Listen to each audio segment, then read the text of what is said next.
¿Qué tal, estimados? Bueno, la clase anterior se truncó un poquito, pero no hay problema, ya estaba lo fundamental y ustedes podían continuar en la lectura de los comentarios a pie de página.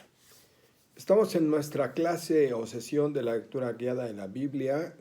Estamos en el Evangelio de Marcos. Miren todo lo que hemos leído, miren lo que nos falta.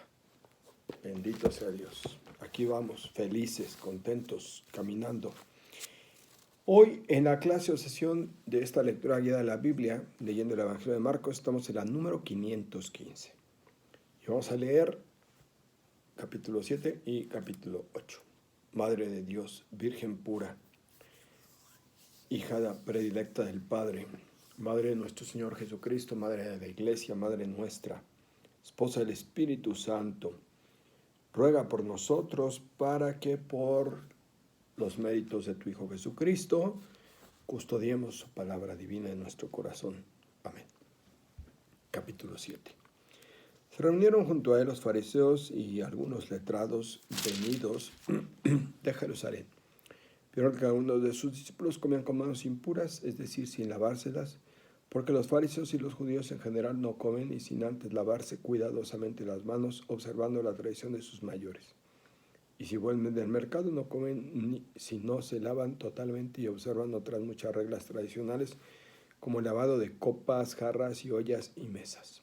De modo que los fariseos y los letrados le preguntaron, ¿por qué no siguen tus discípulos la tradición de los mayores, sino que comen con manos impuras? Le respondió que bien profetizó Isaías de la hipocresía de ustedes cuando escribió, este pueblo me honra con los labios, pero su corazón está lejos de mí. El culto que me dan es inútil, ya que la doctrina que enseñan son preceptos humanos. Ustedes descuidan el mandato de Dios y mantienen la tradición de los hombres. Y añadió, ¿cómo dejan de lado el mandato de Dios para mantener su propia tradición? Pues Moisés dijo, sustenta a tu padre y a tu madre, y también el que abandona a su padre o a su madre debe ser condenado a muerte. Ustedes, en cambio, dicen, si uno comunica a su padre o a su madre que la ayuda que debía darles es corbán, es decir, ofrenda sagrada, entonces le están permitido no ayudarles. Y así invalidan el precepto de Dios en nombre de su tradición, y como esas hacen muchas otras cosas. Llamando de nuevo a la gente les dijo, escuchen todos y entiendan, no hay nada fuera del hombre que al entrar en él pueda contaminarlo. Lo que lo hace impuro es lo que sale de él. El que tenga oídos para oír, que escuche. Cuando se apartó de la gente y entró en casa, le preguntaban los discípulos el sentido de la comparación y él les dijo, ¿con qué? ¿También ustedes siguen sin entender? ¿No comprenden que lo que entra en el hombre desde afuera no puede contaminarlo porque no le entra en el corazón sino en el vientre y después es expulsado del cuerpo? Con lo cual declaraba puros todos los alimentos y añadió, lo que sale del hombre es lo que contamina al hombre. De dentro del corazón salen los malos pensamientos, fornicación, robos, asesinatos, adulterios, codicia, malicia, fraude, desenfreno, envidia, blasfemia, arrogancia, desatino. Todas estas maldades salen de dentro y contaminan al hombre. Desde allí se puso en camino y se dirigió a la región de Tiro. Entró en una casa con intención de pasar inadvertido, pero no lo logró. Una mujer que tenía a su hija poseída por un espíritu inmundo se enteró de su llegada, acudió y se postró a sus pies. La mujer era pagana, natural de la Fenicia, Siria. Le pedía que expulsase de su hija al demonio. Jesús le respondió, deja que primero se sacien los hijos, no está bien quitar el pan a los hijos para echárselo a los perritos. Ella replicó, Señor, también los perritos debajo de la mesa comen de las migajas que dejan caer los niños. Le dijo, por eso que has dicho puedes irte, que el demonio ha salido de tu hija. Se volvió a su casa y encontró a su hija acostada en la cama. El demonio había salido. Después salió de la región de Tiro, pasó de nuevo por Sidón y se dirigió al lago de Galilea, atravesando la región de Decápolis. Le llevaron un sordo y tartamudo y le suplicaban que impusiera las manos sobre él.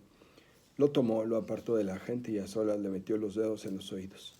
Después le tocó la lengua con saliva, levantó la vista al cielo, suspiró y le dijo, Éfata, que significa ábrete. Al momento se le abrieron los oídos, se le soltó el impedimento de la lengua y hablaba normalmente. Les mandó que no lo dijeran a nadie, pero cuanto más insistía, más lo pregonaban. Llenos de asombro comentaban: todo lo ha hecho bien, hace oír a los sordos y hablar a los mudos. Capítulo 8.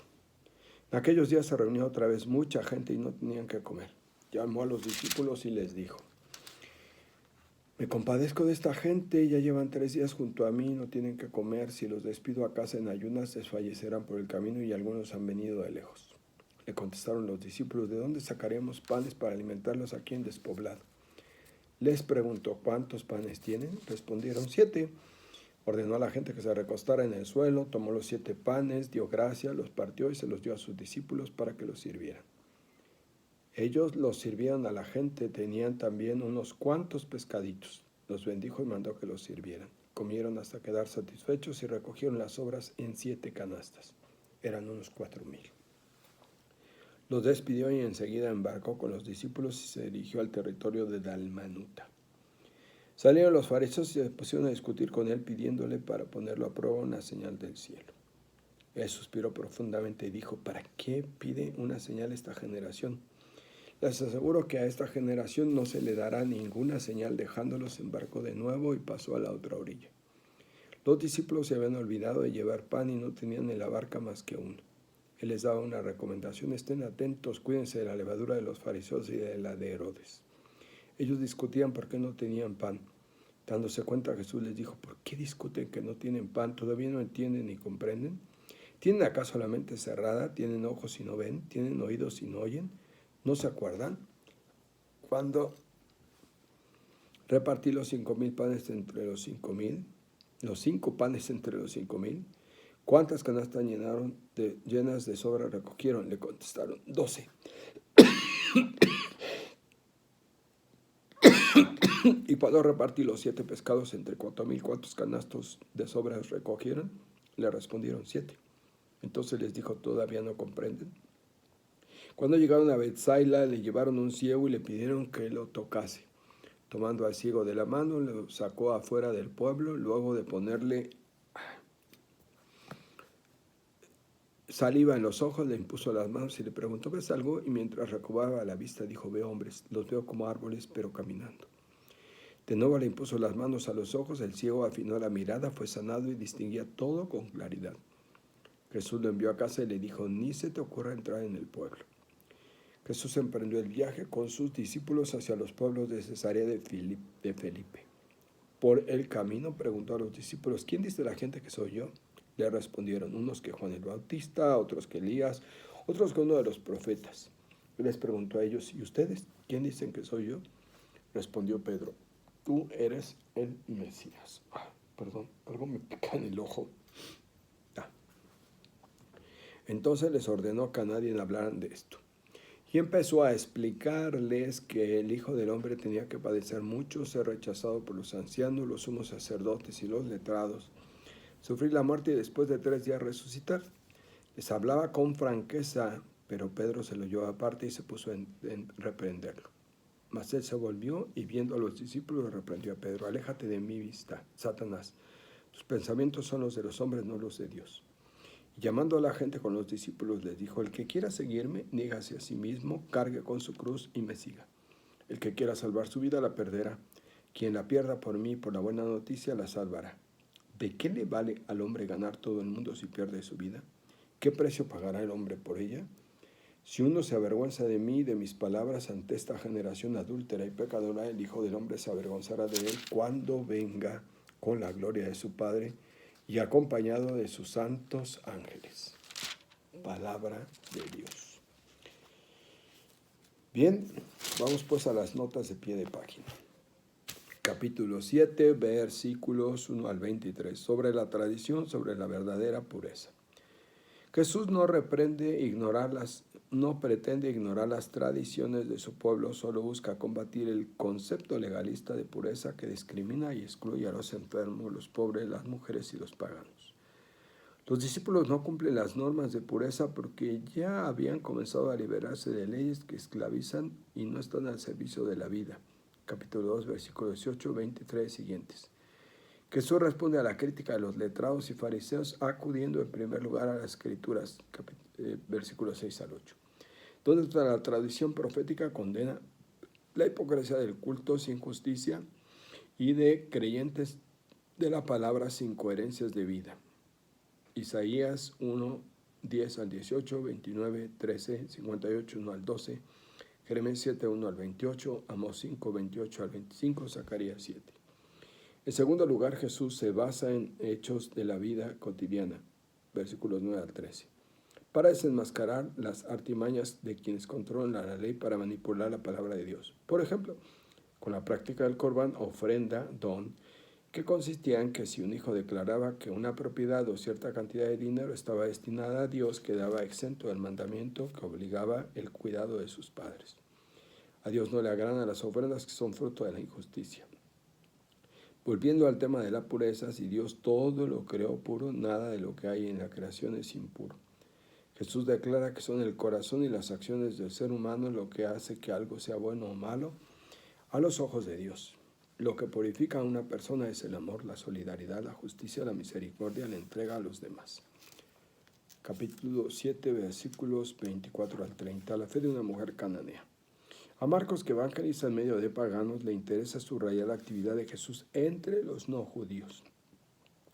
Los planes misioneros de Jesús contemplan en una primera etapa la evangelización del mundo judío.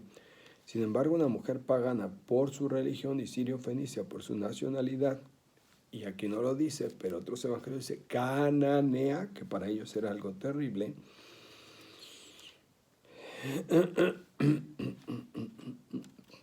con una fe sencilla y firme logra que Jesús cambie sus planes, permitiendo que la novedad del evangelio también llegue a la casa de los paganos. Nótese que la mujer llama a Jesús Señor, única vez que aparece este título en Marcos. Y Judas siempre lo llama Maestro. No se nos olvide eso, reconociéndolo no solo como taumaturgo, sino como Salvador. La expresión perros era común entre los judíos para referirse a los paganos. Al volver a su casa, la madre descubre que la palabra de Jesús y su fe han devuelto la vida a su hija. Capítulo 7, versículos 31 a 37. Sana a un sordomudo. La novedad del evangelio continúa en territorio extranjero, esta vez en la Decápolis.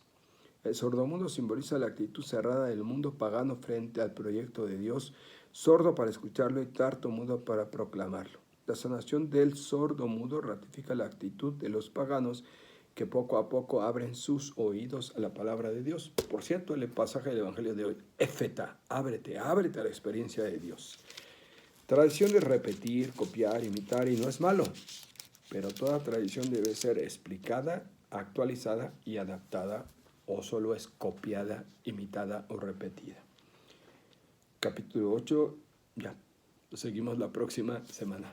Bendiciones. Un gusto estar con ustedes. Oigan, y gracias.